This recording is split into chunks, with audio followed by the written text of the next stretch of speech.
Aleluia. Aleluia. Glória a Deus. Aleluia. Glória a Jesus. Ele é digno. Aleluia.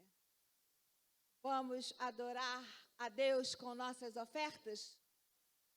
Então traga sua oferta ao Senhor. Aleluia. Te adoramos, Senhor. Aleluia.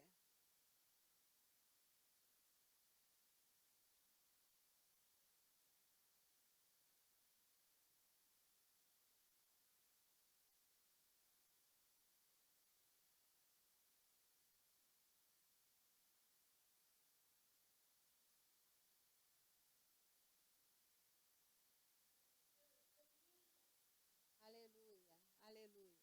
Aleluia.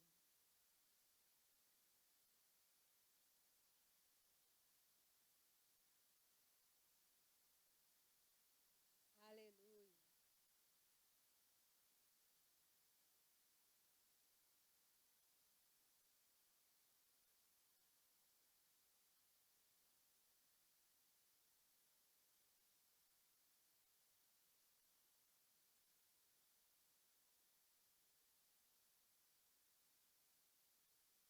Aleluia. Aleluia.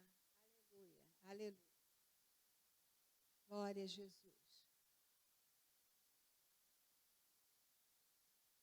É uma alegria a família de Deus estar reunida para cultuar papai. Amém? Muito bom. Queremos agradecer aos visitantes. Né? Ali tem um casal que estava ontem, bem acompanhado. Oh, muito bem-vindas, em nome de Jesus. Estiveram ontem aqui no nosso culto de inauguração, estão de volta hoje. São muito bem-vindos, em nome de Jesus. Temos a nossa amiga lá, né, antiga. Uma alegria estar com você aqui hoje à noite. Mas tem mais alguém? Não, né? Glória a Deus. Vamos aos nossos avisos? Um aviso muito importante. Amanhã nós vamos assinar o contrato de compra e venda da casa. Aleluia! Glória a Deus! Aleluia! Glória a Jesus!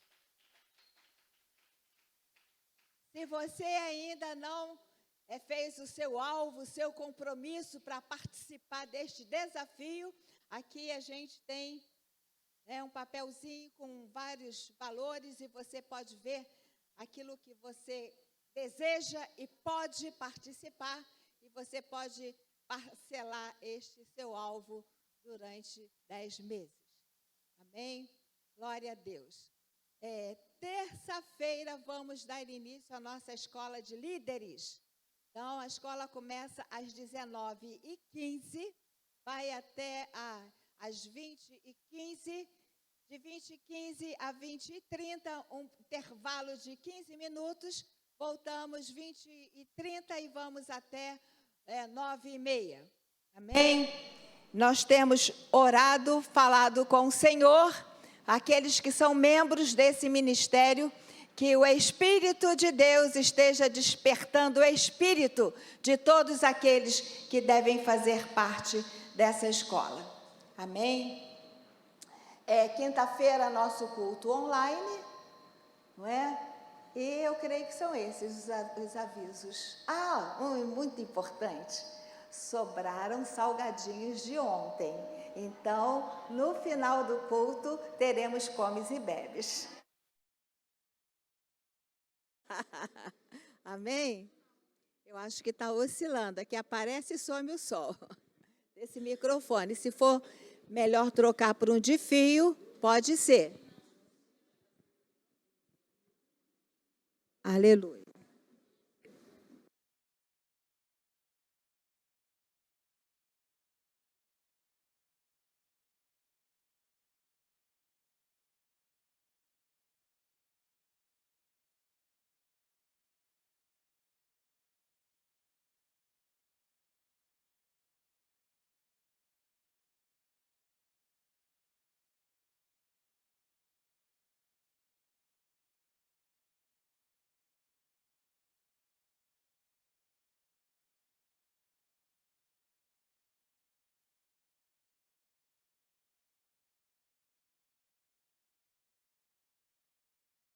Som.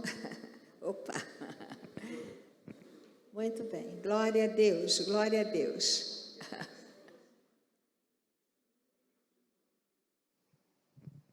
Aleluia. Aleluia, aleluia, aleluia. Glória a Deus. Graças a Deus. Estão me ouvindo aí? Sim? Amém. Vamos orar? Ó Pai, como é bom fazermos parte da Tua família, ser membro da família de Deus. E a família é esta família que vamos passar juntos a eternidade. Obrigada porque os vínculos que nos unem, o vínculo que nos une é o vínculo do sangue de Jesus Cristo. Muito obrigada. Obrigada pela Tua presença. Agora vamos abrir Tua palavra e vamos meditar nela.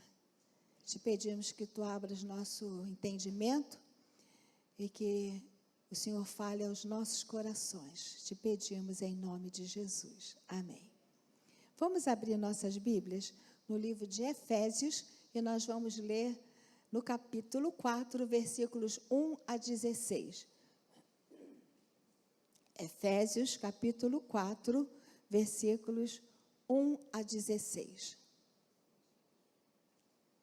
Aleluia. Efésios 4, 1 a 16. Eles estão lá? Amém. Vocês abriram aí? Bom, versículo 1. Rogo-vos, pois, eu, o prisioneiro no Senhor, que andeis de modo digno da vocação a que fostes chamados, com toda a humildade e mansidão, com longanimidade, suportando-vos uns aos outros em amor, esforçando-vos diligentemente por preservar a unidade do Espírito no vínculo da paz.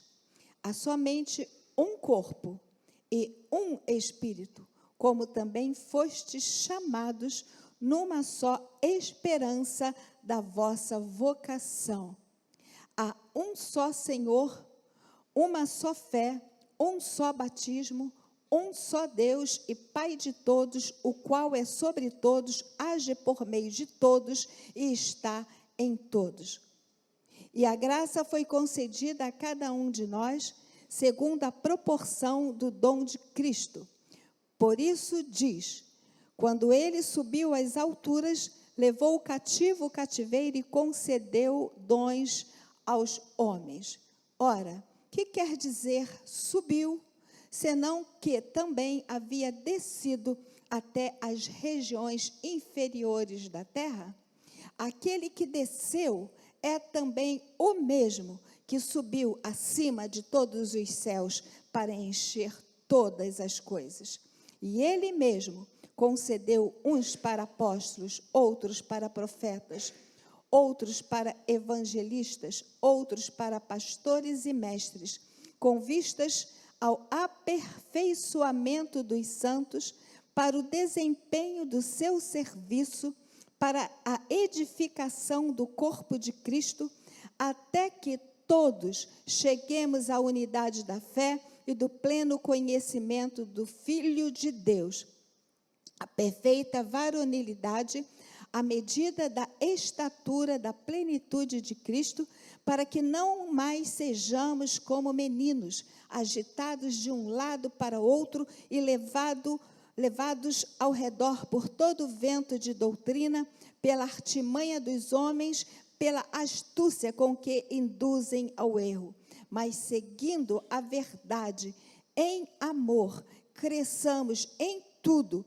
naquele que é a cabeça, Cristo, de quem todo corpo, bem ajustado e consolidado pelo auxílio de toda junta, segundo a justa cooperação de cada parte, e efetua o seu próprio aumento para a edificação de si mesmo em amor. Esse texto aqui fala sobre o corpo de Cristo. E quem é o corpo de Cristo?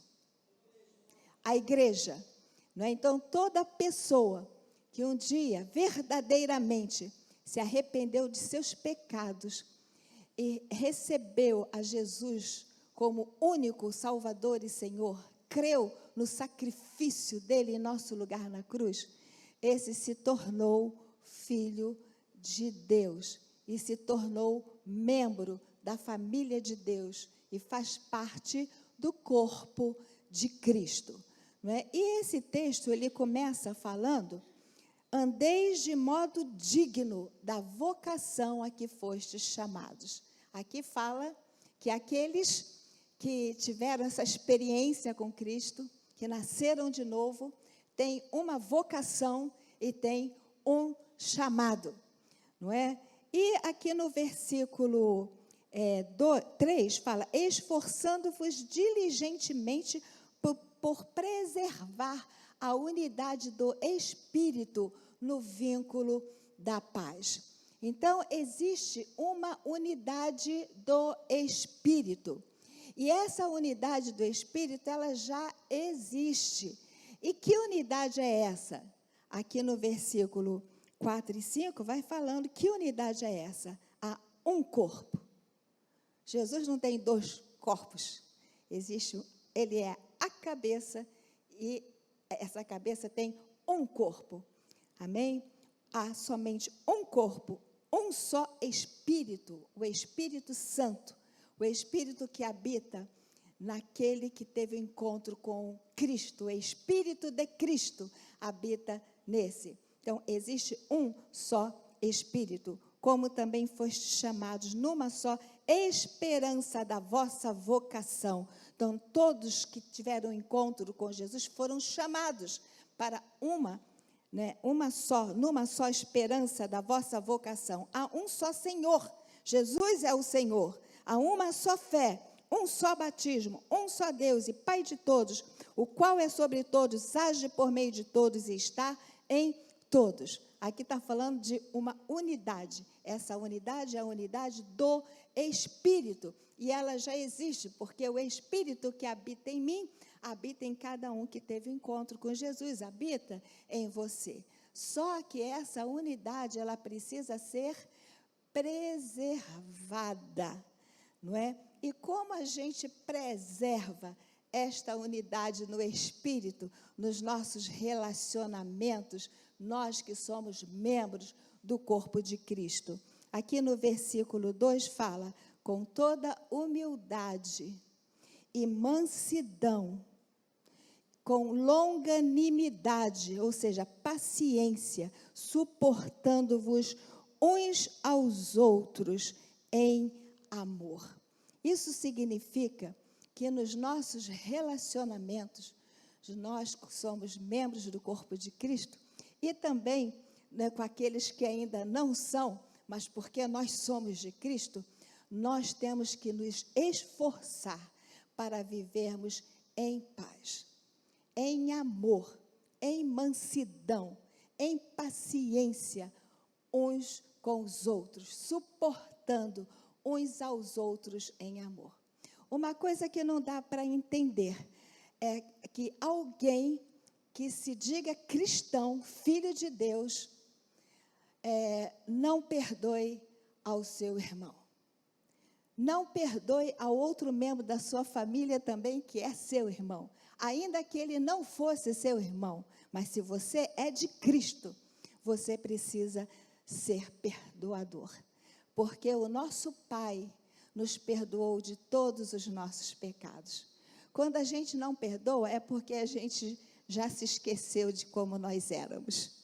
Nós nos esquecemos da natureza caída e pecaminosa com que nascemos e como a gente estava destinado ao inferno. E essa graça maravilhosa nos alcançou e nos arrancou do império das trevas e nos transportou para o reino do Filho do seu amor. Quem não perdoa está debaixo de um cativeiro. Existem demônios que estão prendendo a sua vida e te oprimindo e roubando você daquilo que Deus tem para a sua vida. E eu quero decretar nesta noite que cativeiros na vida de pessoas estão aqui, estão nas suas casas, e que ainda vão ouvir essa palavra, que os cativeiros da falta de perdão estão sendo quebrados, em nome de Jesus. Amém? Verdugos que têm assolado a sua vida estão sendo destruídos e expulsos, em nome de Jesus. Jesus contou uma parábola, não é, de um senhor que chamou os servos para poder prestar conta daquilo que devia. E chamou um que devia muito. E ele falou, paga o que me deve. E ele não tinha como pagar. E ele pediu perdão, pediu misericórdia. E o Senhor teve misericórdia dele e perdoou aquele homem de toda a sua dívida. E ele devia muito. E aí esse que foi perdoado saiu dali e encontrou outro que devia muito menos.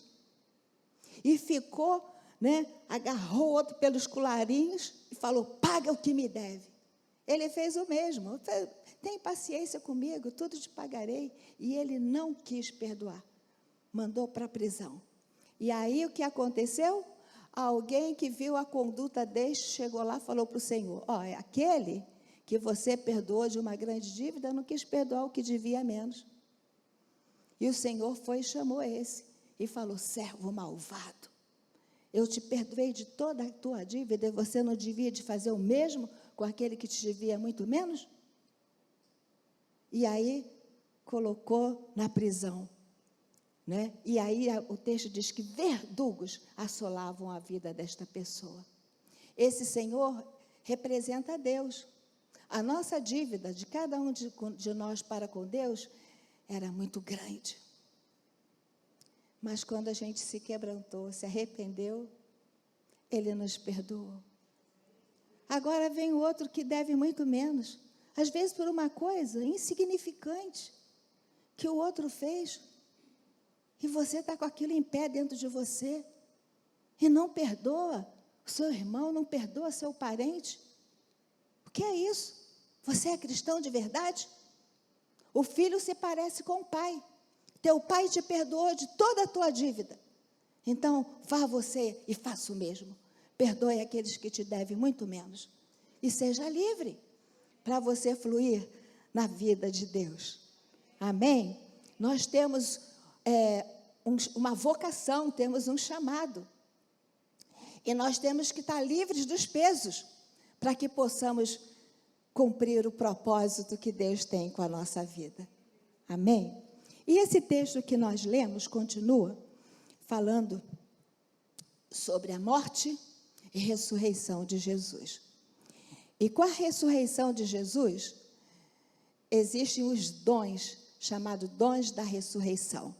No versículo 7, diz assim, a graça foi concedida a cada um de vós, segundo a proporção do dom de Cristo. Um dom é um presente, não é? Então, a graça foi concedida segundo o dom de Cristo. E aí, no versículo 8, diz, por isso diz, quando ele subiu às alturas, levou o cativeiro e concedeu dons aos homens. Ou seja, Jesus distribuiu presentes para todos os homens, não é? Então, isso quer dizer que na vida de todas as pessoas existem dons, existem aptidões, existem talentos, existem coisas que Jesus colocou para o serviço dele, não é? E no versículo 11 diz que ele mesmo, se referindo a Jesus, concedeu uns para apóstolos, outros para profetas, outros para evangelistas, outros para pastores e outros para mestres. E aqui são os dons do ministério. Do ministério se refere a uma liderança que Jesus estabeleceu na igreja, não é? E essa liderança tem a responsabilidade de treinar, de capacitar, de equipar os santos. Ou seja, os homens receberam dons de Deus, não é? E a liderança da igreja é para treinar, para capacitar, para equipar, para que esses dons sejam usados na vocação, no chamado, não é? E aqui nós vemos quais são os objetivos, então, dos dons ministeriais, dos apóstolos, profetas, evangelistas, pastores e mestres. Então, no versículo 12, diz assim: com vistas ao aperfeiçoamento dos santos. Ou seja, os 5 dons ministeriais têm a responsabilidade de equipar. Então, não são apenas o pessoal dos 5 ministérios que são os responsáveis por fazer a obra do Senhor, não é? Aqui está falando sobre, no versículo 12, com vistas ao aperfeiçoamento dos santos para o desempenho do seu serviço. Em outra versão, diz para a obra do ministério. Então, o trabalho do ministério não pode ficar na mão só do pessoal dos 5 ministérios, de poucos líderes, não é? Isso traz o quê? Uma ineficiência, traz uma pequena quantidade de frutos, porque quando a responsabilidade, que é de todos, está na mão de poucos, isso traz o quê? Uma ineficiência. E Deus nos deu uma palavra profética, não é? Para esse ano, que é frutificação. Deus está nos chamando para frutificar, para produzir muito fruto para Ele. Isso quem? O pessoal, os líderes da igreja? Não, todos os santos. Não é? E aqui no versículo 12, diz assim: para o desempenho do seu serviço e com vistas ao aperfeiçoamento dos santos. Então, quem são os santos?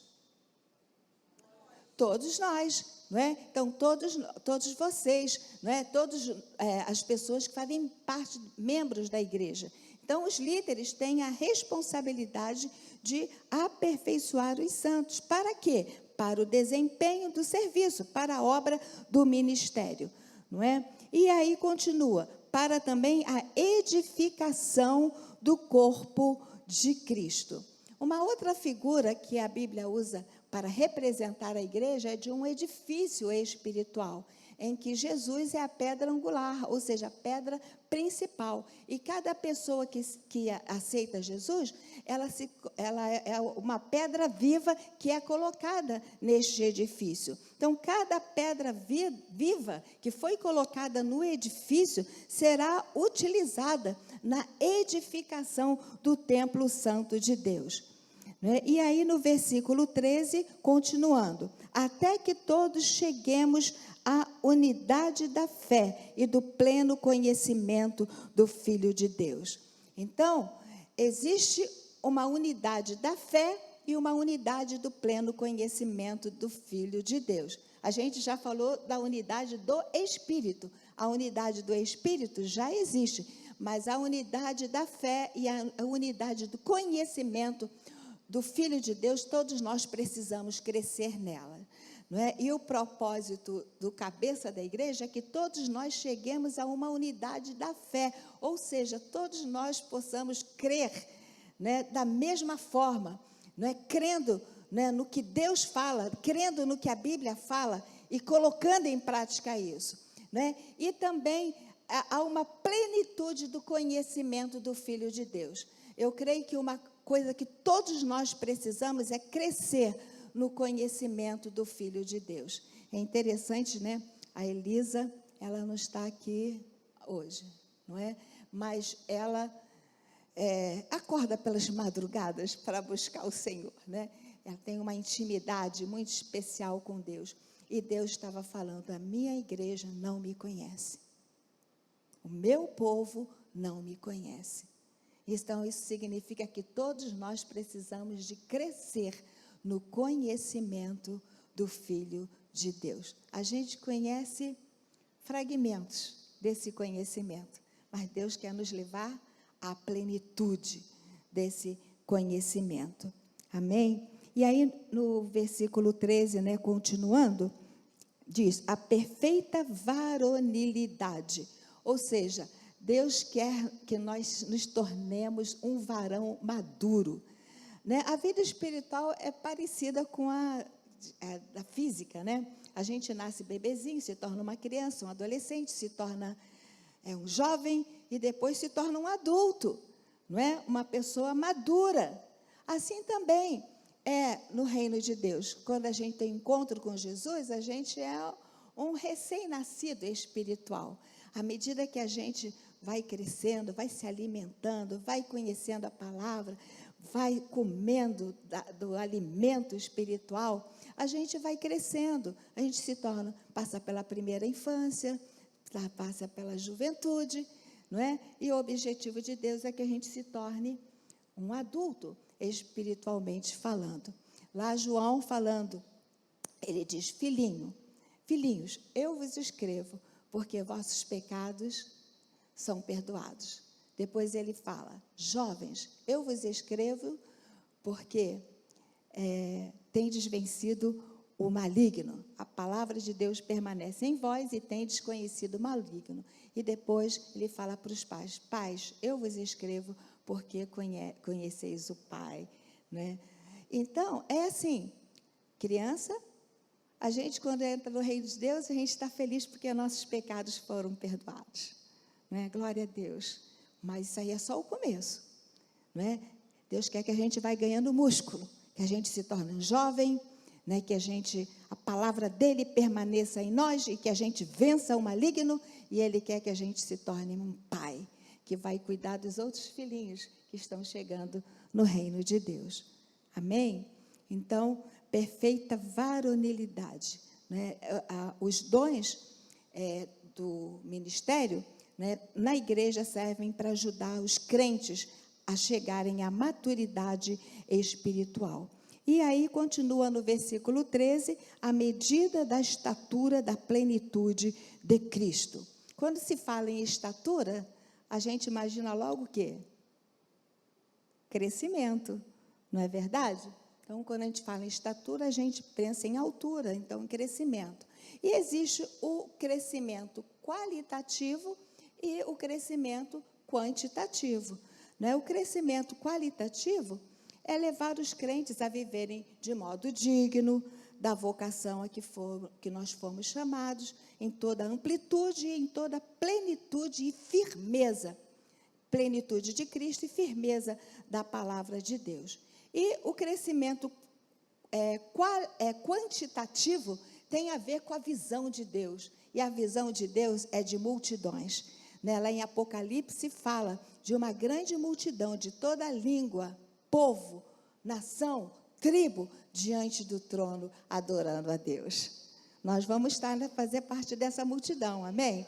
Vamos estar lá, mas não podemos querer só a gente, não é? Tem as pessoas do nosso convívio, do nosso relacionamento, da nossa parentela, da nossa vizinhança, colegas de escola, colegas de trabalho, não é? Que nós precisamos ansiar levar esse povo junto com a gente, para fazer parte dessa multidão diante do Senhor.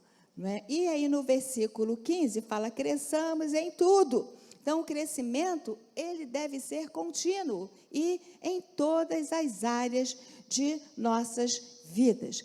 E no versículo 16, na parte inicial, diz: de quem todo corpo bem ajustado e consolidado.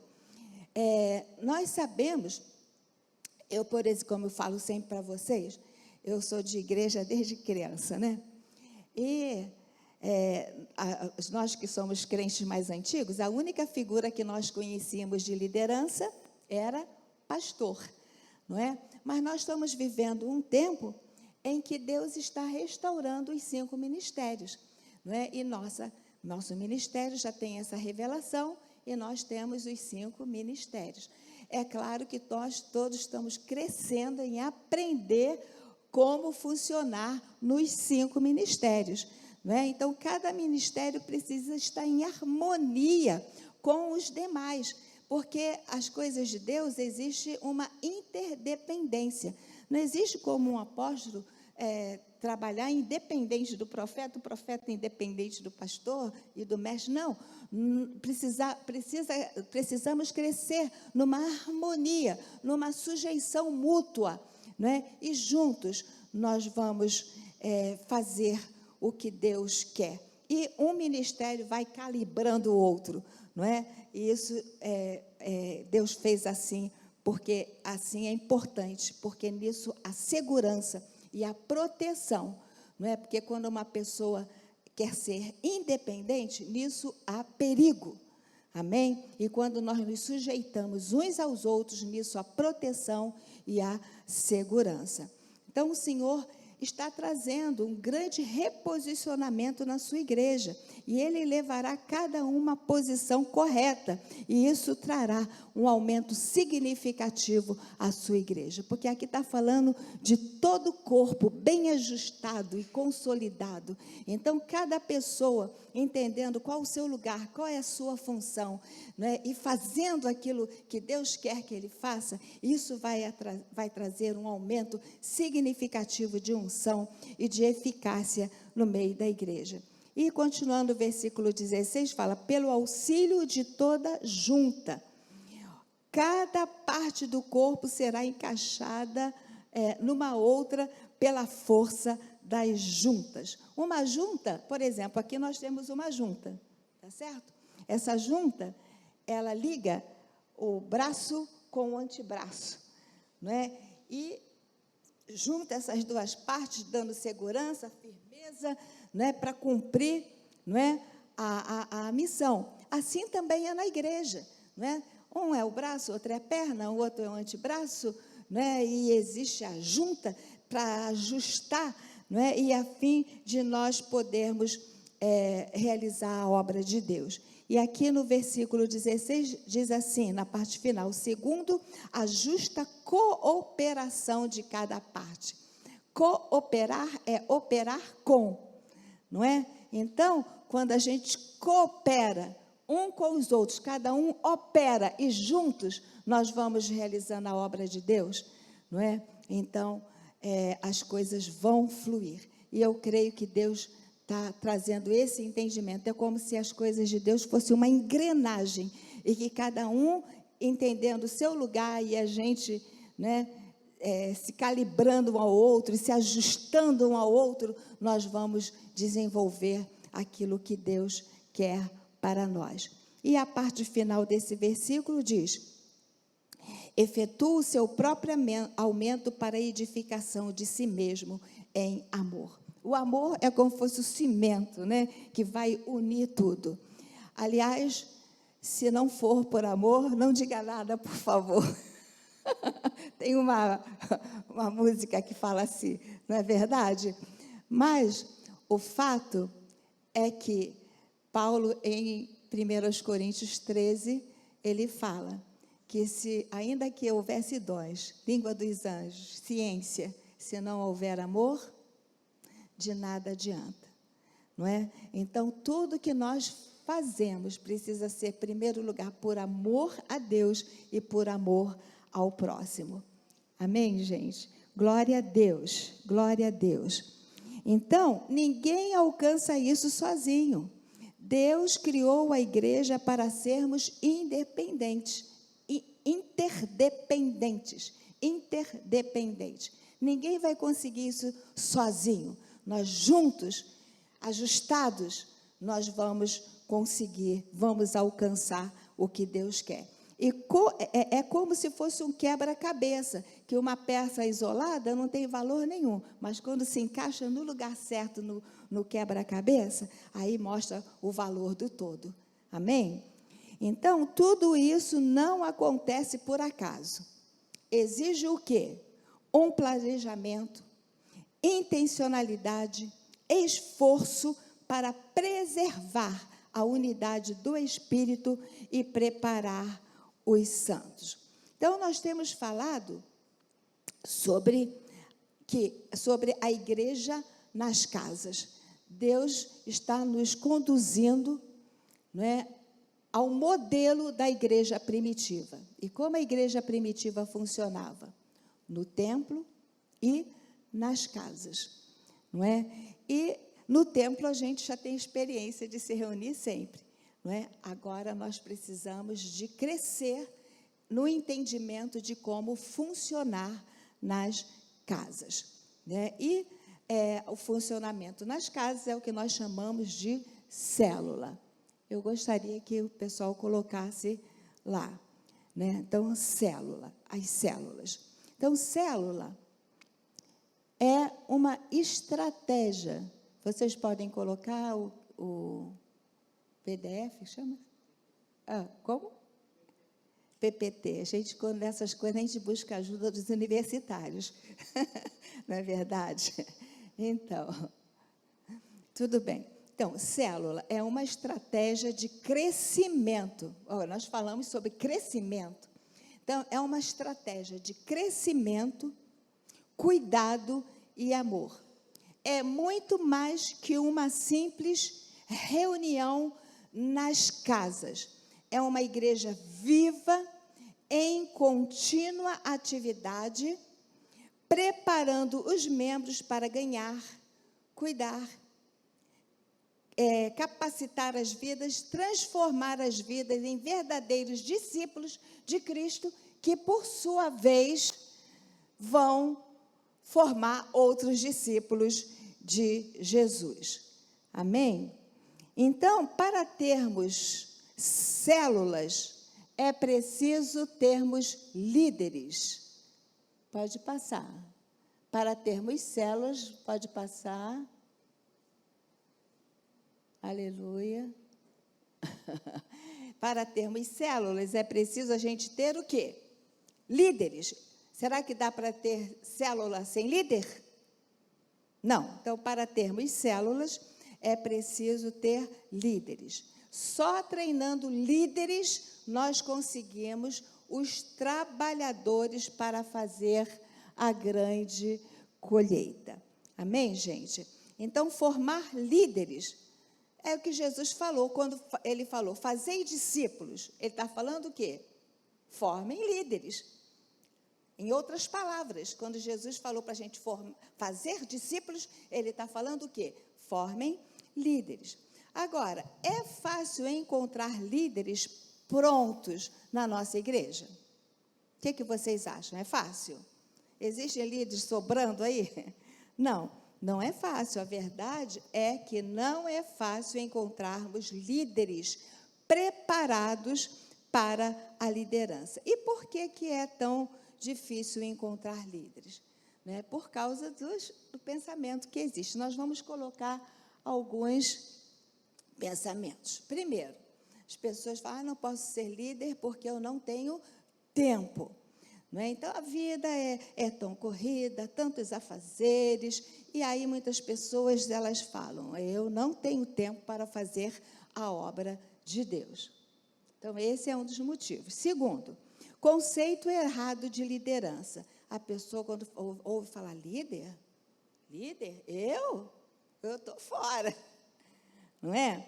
Então, não estou preparado, eu não sei. Muitos pensam que liderança é um cargo, é uma posição. Não é? Outro pensamento, outra coisa que acontece, que cria dificuldade, é quando tem um pastor que faz tudo. Ele é o único que prega, é o que celebra os casamentos, que faz o batismo, que sepultamentos, visita, oração em aniversário, os batismos, não é? Ministração da ceia, tudo é com ele. Então, o que acontece? O pastor que age assim, ele passa para as pessoas a ideia de que só ele é ungido, só ele tem uma qualificação especial para isso. E, agindo assim, sem perceber, né, ele vai criando uma distância entre ele e as pessoas do rebanho. Né? As pessoas pensam fazer essas coisas? Não, isso não é para mim. Não é? Isso é coisa do pastor. Tá certo? Então, esse é um outro problema. E o quarto problema tem a ver com a falta de treinamento. Como nós já falamos, líder não nasce pronto. Líder precisa ser formado. Então, formação de liderança precisa ser construída com objetivo, com intencionalidade e com estratégia. Então, para compreender isso, vamos comparar com a educação dos nossos filhos. Né? Eu tenho 3 filhos, e eu tinha desejo que eles fossem alguém na vida, né? Que eles fossem bem-sucedidos na vida. Então, o que eu fiz? Levei eles, né, pré-escolar, depois, antigamente não era bem ensino fundamental, né? Mas vamos dizer, o ensino fundamental, não é? Antigamente era ensino fundamental vai do primário até porque eu sou do tempo ainda do ginásio, do científico, era assim antigamente. Hoje, o ensino fundamental, então, vai do antigo primário ao ginásio, final do ginásio. E aí, depois vem o ensino médio, né? E você tem desejo que, né, ele encontre com a direção e faça uma faculdade, não é verdade? Para que ele possa ser bem-sucedido no futuro, né? Um profissional graduado, e depois, se ele quiser ir mais, faz um mestrado, faz um doutorado, e vai por aí afora, não é verdade? Então, assim, também, a liderança precisa ser formada num processo intencional, estratégico. Nós precisamos de ter um currículo, não é? Em que o novo crente chega, ele vai passando pelas fases iniciais, não é? Até chegar. Por exemplo, por que nós estamos começando já com a escola de líderes? Porque nós temos, nesse lugar, uma boa quantidade de pessoas que já passou por todas as etapas, só está precisando dessa etapa final, não é? Tem gente madura, gente já anos de cristão, não é? Então, que já tem uma bagagem. Então, está precisando só desse treinamento, né, sobre liderança. Então, liderança precisa ser formada num processo intencional e estratégico. Então, muitas pessoas têm o conceito equivocado de liderança. Pode passar. Muitas pessoas têm conceito equivocado de liderança. Ela diz, líder, eu? Não, eu não estou preparado, eu não estou apto. Esse não é o meu dom. Isso aí é uma mentira, é um engano, não é? Então, nós já vimos que o pessoal chamado para os 5 ministérios são os responsáveis pelo treinamento, pela capacitação. Então, liderança não é um cargo, né, uma função ou uma indicação. Liderança é influência. Liderança é influência. Diga isso, liderança é influência. Não é? Então, todos temos alguém a quem influenciar. E somos influenciados por alguém. Não é verdade? Então, todos nós não temos alguém para influenciar? Você tem alguém que você pode influenciar? Sim ou não? Sim. Né? E nós somos influenciados por pessoas também? Sim, não é? Então, a nossa primeira influência começou aonde? Dentro da nossa casa, não é verdade? Olha, pai e mãe são líderes, porque eles são influência na vida dos filhos. Amém? Então, nossa influência começa dentro de casa, né? E nós podemos, a gente sabe que uma pessoa pode exercer uma boa influência ou uma má influência. Não é verdade? Isso existe. Agora, a verdadeira liderança é aquela que exerce influência para o bem. E nós temos tudo para exercer liderança para o bem das pessoas, e não para o mal delas.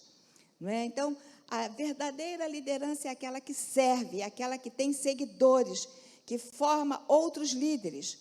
Não é? E não existe sucesso sem sucessor. Não é? Acho interessante, né? Às vezes, mesmo no meio das crianças, você observa que às vezes, lidera o grupo. Não é? Então, aquilo que ela ideia, brincadeira, aliás, já tem, né, uma liderança. Mas mesmo aquelas pessoas que a gente olha assim, não, ela não tem liderança. A gente se surpreende quando a gente começa a investir né, e treinar e capacitar. Às vezes, aquela pessoa que a gente menos espera vai surpreender, não é? Glória a Deus. Então, como formar líderes? Como formar líderes? Vamos ver isso aí. Como formar líderes?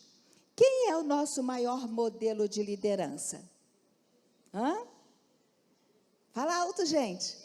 Jesus, não é? Então, Jesus é o nosso maior, né, nosso maior líder, nos deixou um grande exemplo, né, desse processo. Então, é o processo que Jesus usou com os seus discípulos.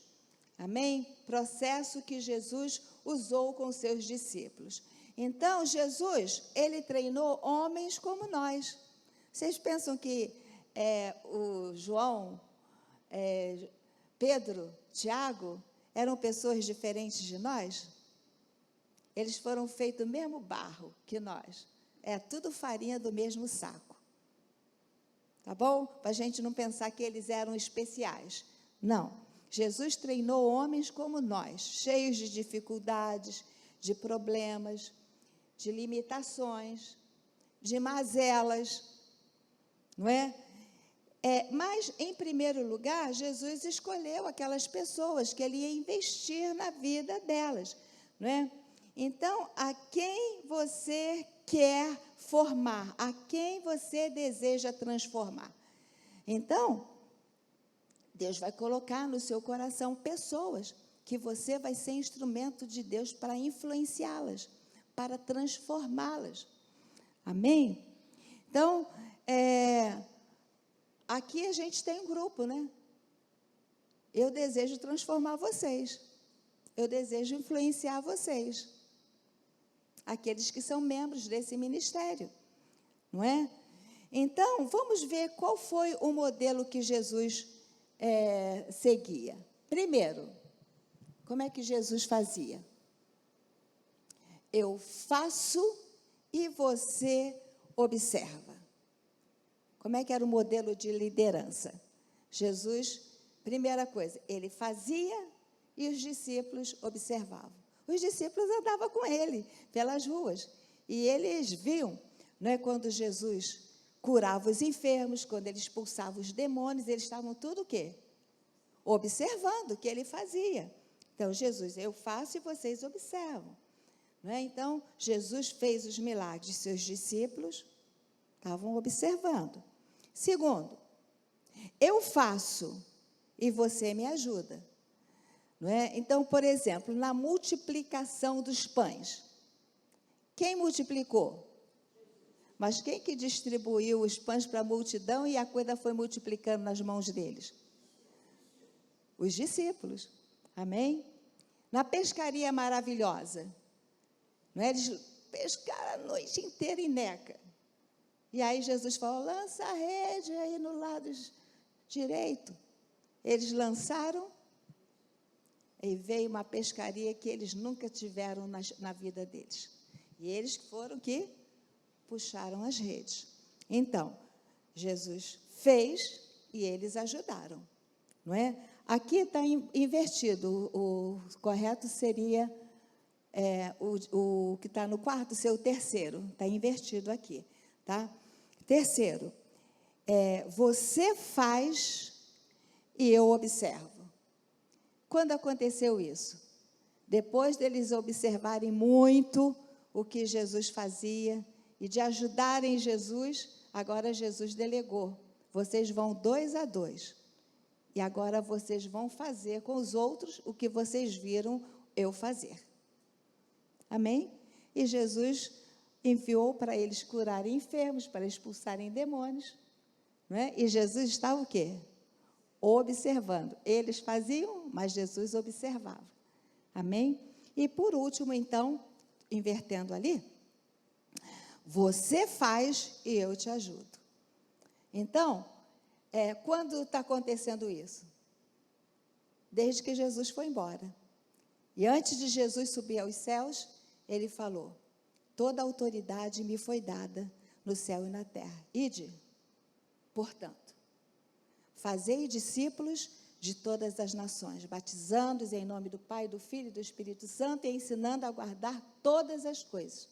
E Jesus prometeu: eis que estou convosco todos os dias até a consumação dos séculos. Vocês fazem, eu ajudo. Amém? Esse foi o método de Jesus. É um método inteligente, não é verdade? E é um método infalível. Então, glória a Deus por essa estratégia tão inteligente de nosso mestre. Não é um modelo maravilhoso, prático, não é?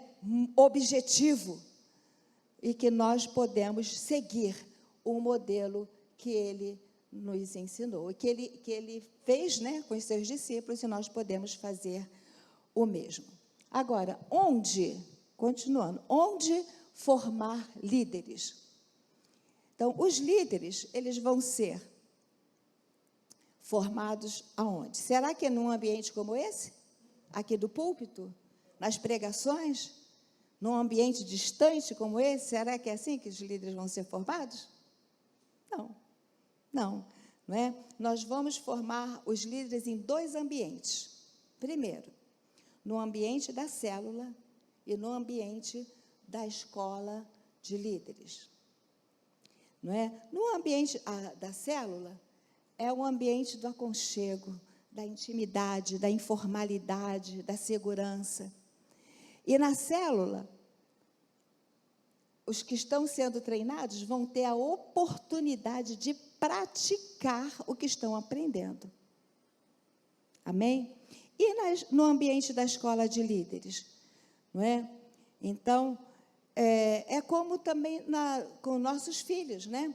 Então, o que acontece? No ambiente de casa, os nossos filhos são treinados, né? Na família, a gente ensina as crianças a temer a Deus. Assim que elas aprendem a ler, a ter o seu tempo com Deus, lendo a palavra.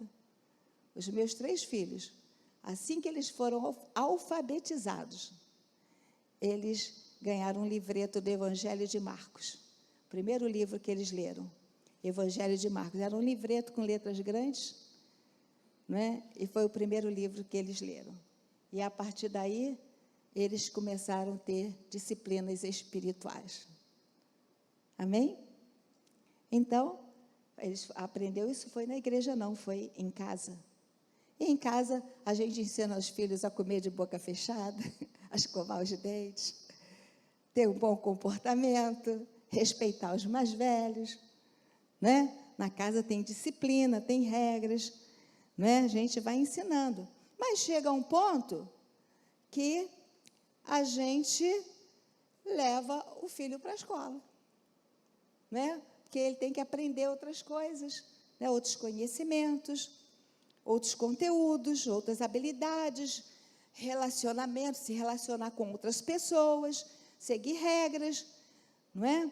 E isso também cabe em relação à escola, né? A escola de líderes, né? O processo de educação, então, tem 2 vias, nas células, nas casas e na escola, não é?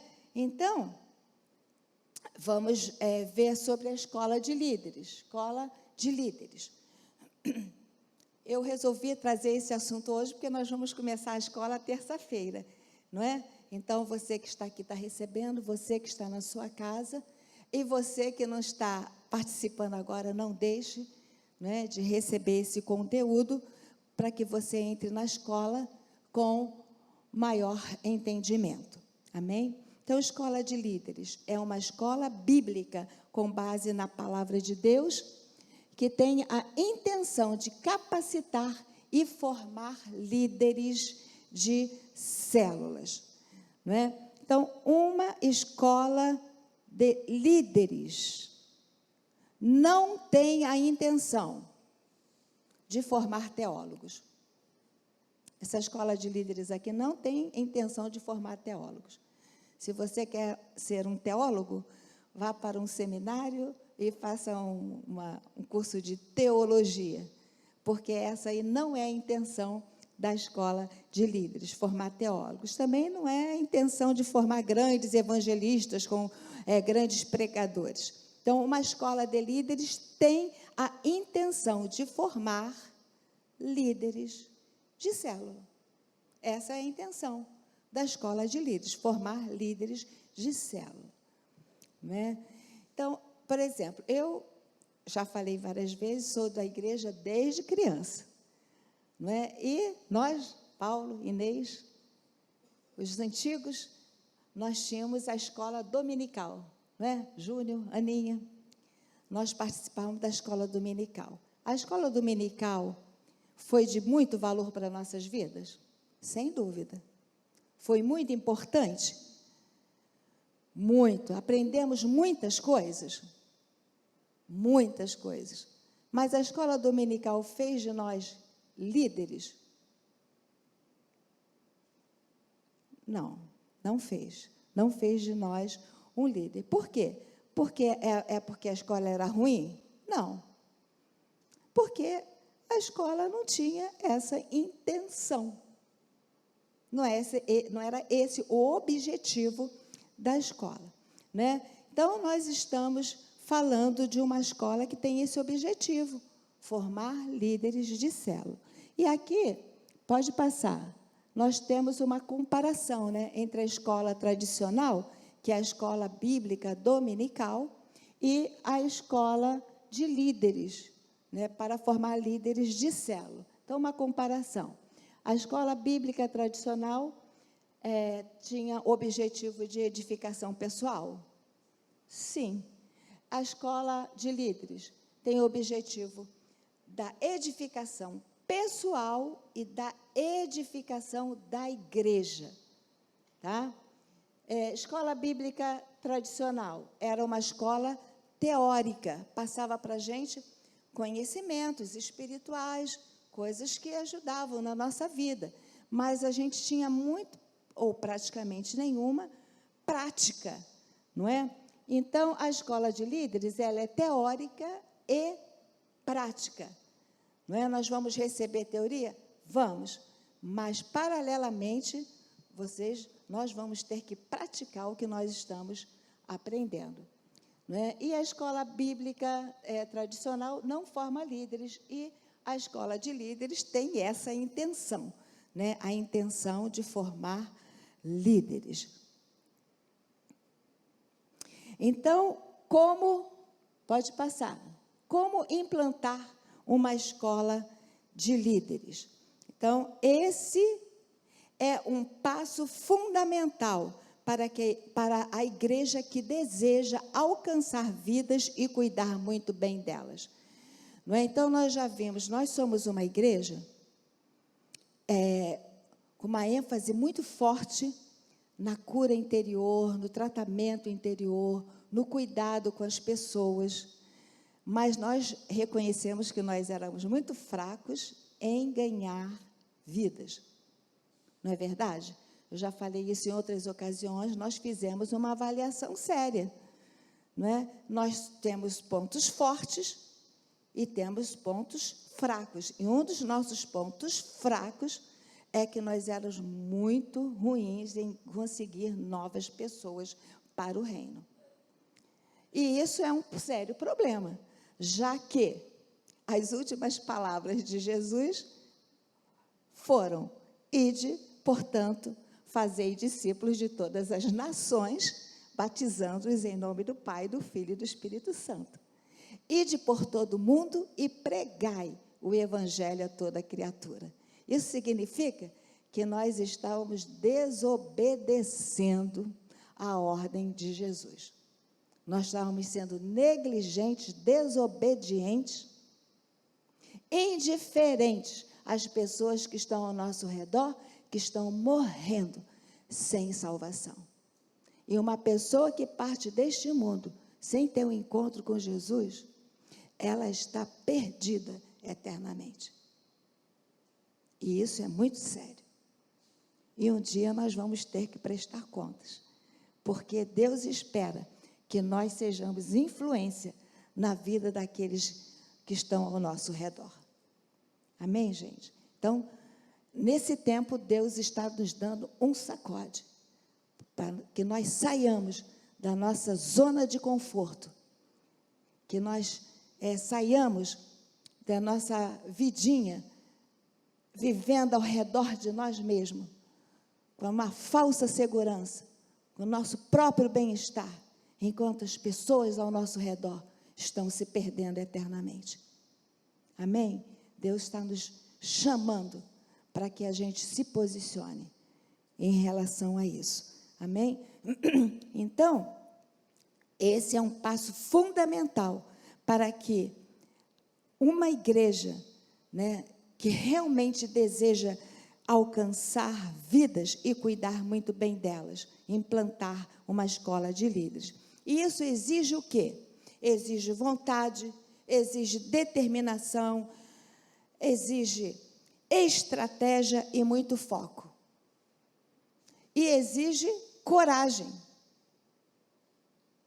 Isso tudo está exigindo, primeiramente, antes de todos vocês, está exigindo de mim. Porque quem vai ter que fazer esse treinamento sou eu. E sou eu que estou tendo que ralar para me expor, para absorver, para eu poder transmitir. E eu tenho que praticar para que vocês possam praticar. Amém? Então, a primeira que está saindo da zona de conforto, da alienação, da acomodação, sou eu. Amém, gente? E com isso, eu estou chamando todos vocês, membros desse ministério, para sair da zona de conforto. Amém? Glória a Deus. E isso exige foco. E uma coisa que eu estou entendendo que Deus está requerendo desse tempo da minha vida. Eu não tenho tempo a perder. Amém? Eu não tenho tempo a perder. Deus está me chamando para ter foco. Amém? Então, agora, certamente o resultado disso vai ser um grande impacto e alcance nas vidas. Amém? Então, queridos, que nós possamos estar entendendo o que o Senhor está falando nesse tempo conosco, com esse ministério apostólico Grande Colheita, cuja sede é aqui na Piedade. Temos congregações em Nova Iguaçu, Cabo Frio, em Estância Velha, Itabuna. E nosso desejo é que o espírito do povo desse ministério seja despertado para que nós possamos nos preparar, porque há uma grande colheita a ser feita. Há uma grande comissão a ser cumprida e há uma grande colheita a ser feita. E todos nós fazemos parte disso. E muito mais do que eu conto com vocês, Jesus conta com cada um de nós. Amém, queridos? Amém. Glória a Deus. Louvado seja o nome do Senhor. Vamos orar? Aleluia. Vamos ficar em pé. Vamos orar.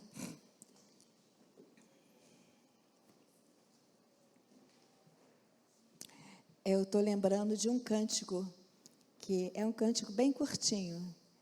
Quer ir ali, Jonatas?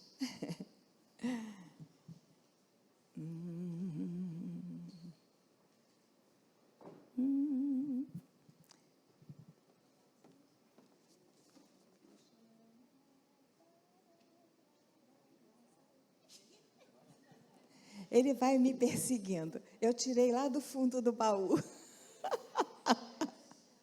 Amém. Deus a todos chama para trabalhar. Eis que o tempo é curto para semear. Pregue a Cristo com fervor. Fale dele sem temor. Quem irá aos campos anunciar.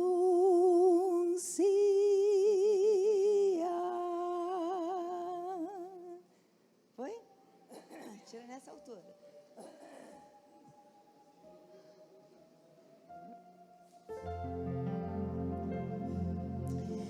Deus a todos chama para trabalhar.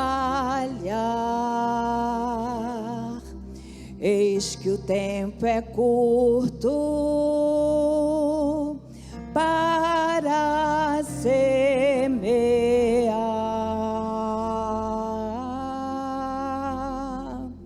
Pregue a Cristo com fervor, fale dele sem temor. Quem irá aos campos anunciar.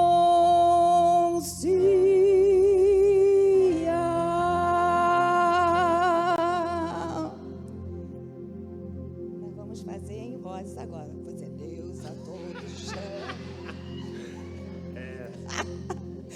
Nós vamos incrementar, tá bom? Vamos incrementar. Você repete, então. Eu falo e você repete. Olha, eu vou fazer junto com o Jonas, vocês vão ouvir, depois nós vamos fazer todos juntos. Deus a todos chama, para trabalhar. Eis que o tempo é curto para semear. Pregue a Cristo com fervor, fale dele sem temor. Quem irá aos campos? Quem irá aos campos? Anuncia.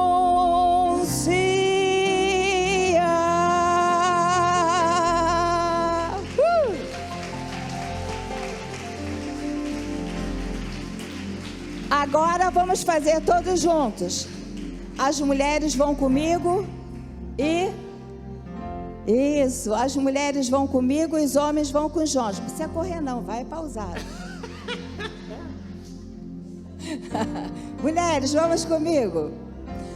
Deus a todos chama, Deus a todos chama para trabalhar.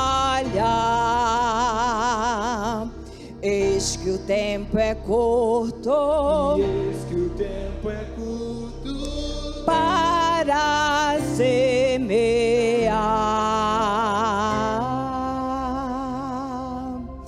Pregue a Cristo com fervor, fale dele sem temor.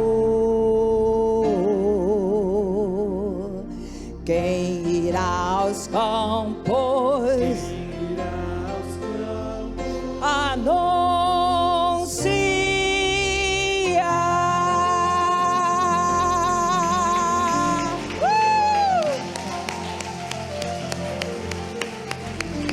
Aleluia! Vamos fazer mais uma vez e quando a gente falar assim, quem irá aos campos anunciar, todos juntos? Aí nós vamos falar, ei!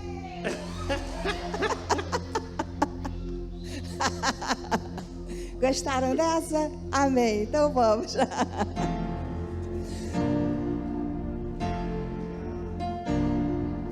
Deus a todos chama para trabalhar.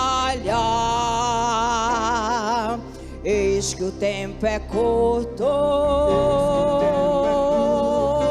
para semear.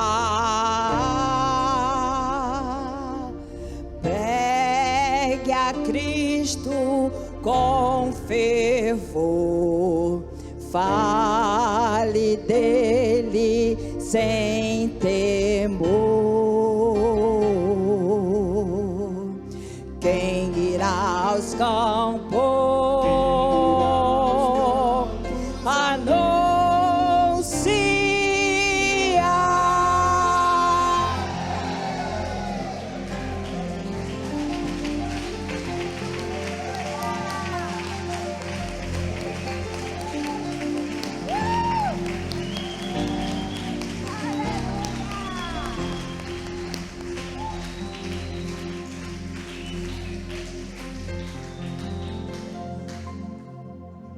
Jesus, você ouviu a resposta do teu povo ao seu chamado.